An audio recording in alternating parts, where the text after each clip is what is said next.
Pensem no que o senhor gostaria que a pessoa aprendesse ali como referencial para a vida dela em Platão, depois Aristóteles, Santo Agostinho e por fim São Tomás. Só. 2 minutos para cada. Olha, para mim, eu acho assim, com Platão, é entender que a realidade não se reduz àquilo que a gente capta pelos sentidos. Né? Ou seja, Platão, acho que ele é belo nesse sentido, né? De mostrar que a realidade ela é uma coisa muito mais ampla do que aquilo que eu vejo, que eu toco. Então ele me ajuda a combater todo o materialismo. Aristóteles, eu acho que ele é importantíssimo, porque ele mostra como que todo conhecimento, de fato, tem que partir da observação da realidade. Então ele não reduz tudo ao sensível, mas mostra que o conhecimento humano começa pelo sensível. Pelo sensível, pelas coisas particulares, por essa dose de realismo e de observação, né, que, por esse olhar receptivo, que aí eu começo a me aproximar das coisas e entender o que as coisas são. Santo Agostinho, eu acho que ele passa 2 coisas. Primeiro, a questão da interioridade. A importância de se cultivar a vida interior. Né? E não só ficar voltado para a exterioridade. Né? Então, lógico que ele é influenciado pela tradição platônica, mas ele vai além. Né? Mostrando que no íntimo do meu íntimo está Deus. E, portanto, eu preciso cultivar a vida interior, porque é lá que eu vou encontrar Deus. Né? Ou seja, eu me afastei dele, mas ele nunca se afastou de mim. Então, o cultivo da vida interior e reconhecer a importância da humildade e a necessidade da graça. Onde, de fato, eu só encontro a verdade porque antes eu fui encontrado por ela. É ela que me encontra. É ela que se manifesta e me ajuda a aderir a ela. Tendo em vista a importância da história da França, é que nós lançamos a coleção no Caravelas Kids, que tem justamente a história do rei Clovis, do rei São Luís, Santa Joana d'Arc, a Guerra da Vandéia e Napoleão. Clique logo no link na descrição. E para mim, Tomás é a síntese disso. Tomás conseguiu ver todas essas tradições e sintetizar. Fazer uma síntese realmente mostrando o que é a fé, o que é a razão, num nível que eu particularmente estou para encontrar alguém, ou seja, pode até que surja alguém que faça uma síntese mais elevada, teoricamente não é proibido, né? Mas muito improvável. Mas acho improvável, né? Porque teria que ter uma capacidade natural enorme e, além disso, uma abertura à graça muito grande. Então, acho que... Eu acho que a própria inserção no ambiente também, de São Boaventura, de São Alberto Magno, de São Luís. Ele se beneficiou de muita coisa, né? Ou seja, além da capacidade pessoal, além dessa abertura enorme à graça, desde 5 anos já ficava perguntando sobre Deus, né?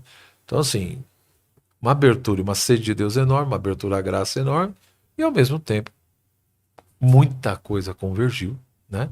A divina providência conduziu isso. Então, para mim, eu acho que São Tomás conseguiu sintetizar tudo isso, né? Ou seja, a busca do transcendente, do absoluto, do metafísico, a partir de uma dose profundamente realista, né? E cultivando a vida interior. Mas, repito, de uma maneira articulada, uma síntese que eu não vejo nos outros. Eu acho que ele conseguiu pegar tudo isso e realmente mostrar não só que fé e razão podem caminhar juntas, mas devem caminhar juntas. A razão sozinha enlouquece. E a fé, separada da razão, vira crendice e superstição. Perfeito. Que diferença pros 3 ali que tá atrás do senhor, hein? São José. Deixa quieto, que até hoje o pessoal me xinga por causa desse podcast. O pessoal que gosta do Kant, do Hegel, do Duns Scott, tem um monte de react aí que o pessoal faz me xingando, falando que eu sou uma anta, que eu não entendi nada desses autores. Bom que falem, né? Mas tudo bem. Faz um elogio a Foucault, então, professor.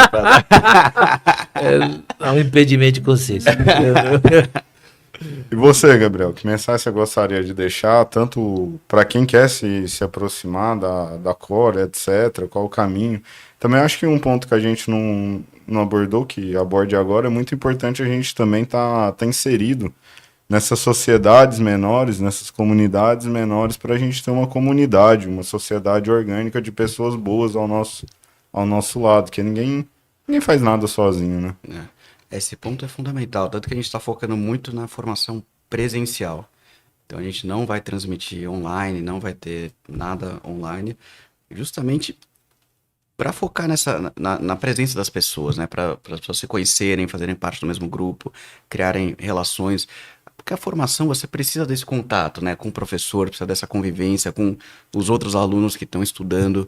É claro que a internet é muito boa para muita coisa, tem muito curso bom que você pode fazer online, mas tem muita coisa na internet já também. Eu acho que a gente fazendo um bom trabalho presencial, isso gera muito valor para as pessoas. Então fica o convite para quem quiser conhecer, é só entrar no nosso site coracademia.com.br, tem um Instagram também, @cor.academia, e a gente está começando semana que vem, né? A gente está começando com 2 turmas, uma já lotou e tem vagas na turma de terça-feira. A primeira aula vai ser agora dia 3 de março, semana que vem. Então, para quem for de São Paulo, fica o convite para todo mundo. Bom, tem só um superchat aqui. Pergunta ao professor Joel: como evitar degenerar a fé e a filosofia num fetiche pequeno burguês? Como fazer o rico passar no buraco da agulha? Eu acho que, em primeiro lugar, você tem que amar as pessoas na situação que elas se encontram, né? Acolher não quer dizer ceder e aceitar tudo. Você acolhe a pessoa na condição, na situação que ela se encontra, e a partir disso, dessa postura, você vai mostrando algumas coisas conforme essa pessoa tem interesse, conforme ela também consegue. É a questão processual, né? Ou seja, é óbvio que só a verdade liberta e só na verdade a gente consegue ser feliz. Porém, eu não posso separar a verdade da caridade. Santo Agostinho, o lema dele sempre foi esse, em vários sermões ele chama a atenção disso. Uma verdade sem caridade vira crueldade. Mesmo uma caridade sem verdade também não salva, né? Então eu acho que essas coisas precisam caminhar juntas. Eu vejo que hoje em dia existe de novo 2 extremos. Tem gente que só fala de verdade, né? Verdade, verdade, verdade.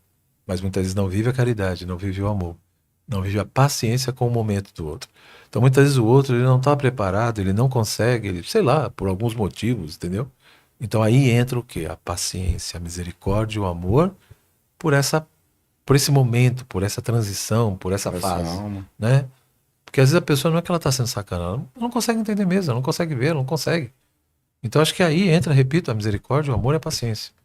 E tem momentos que é óbvio, você também tem que ir apresentando a verdade. Porque somente na verdade que a pessoa vai encontrar a plenitude do ser dela. E essa felicidade que ela tanto almeja. Que no fundo é Deus, é Cristo, né? Então acho que essas coisas, acho que o caminho, o processo, né? É ter claro que verdade e caridade precisam caminhar juntas.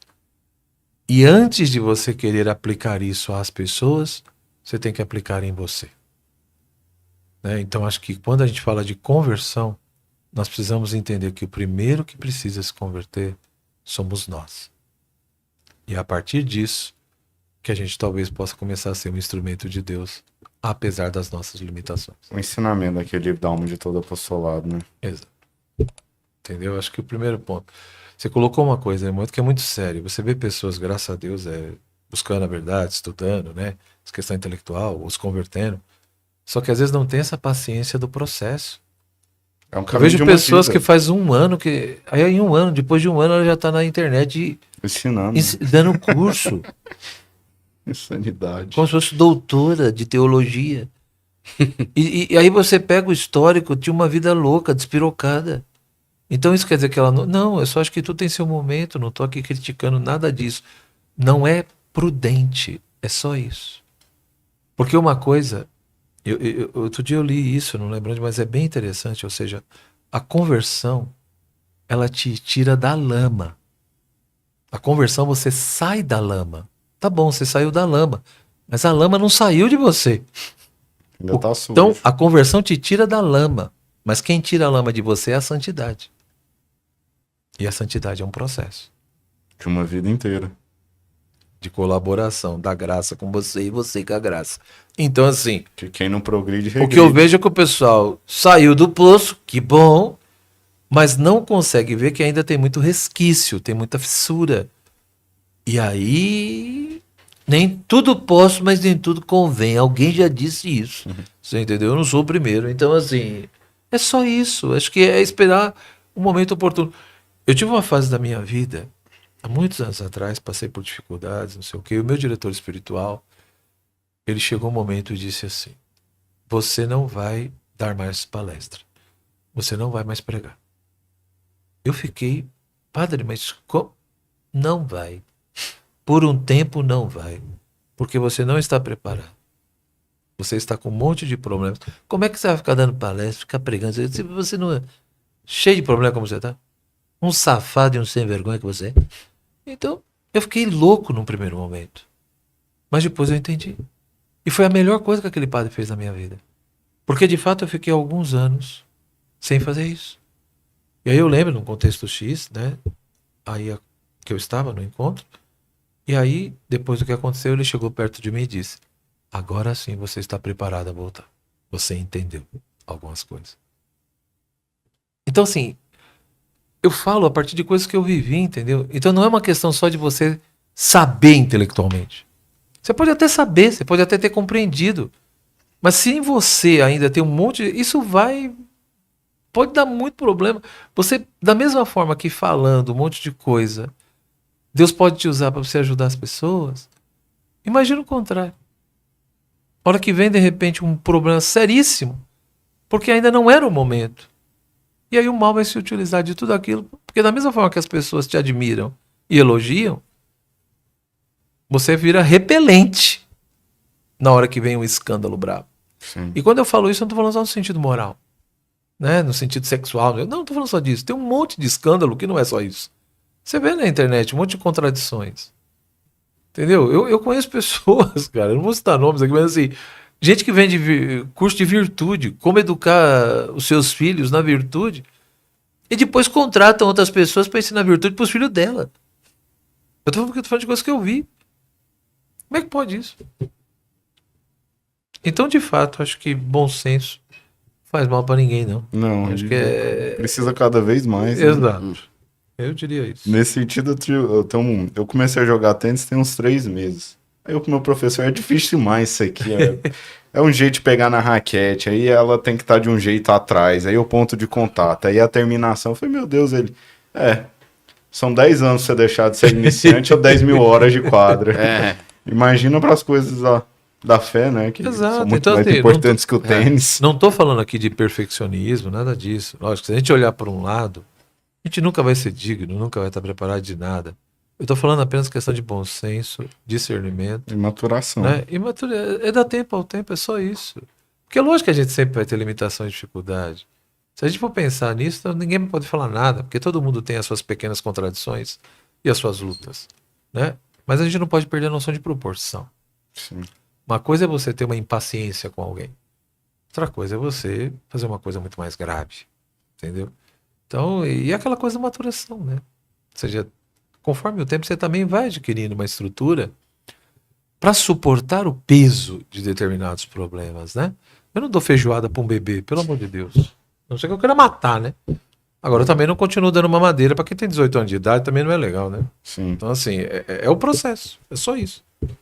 Você acaba de assistir um corte do Caravelas Podcast. Na tela está aparecendo o episódio completo e outro corte. Muito obrigado pela atenção.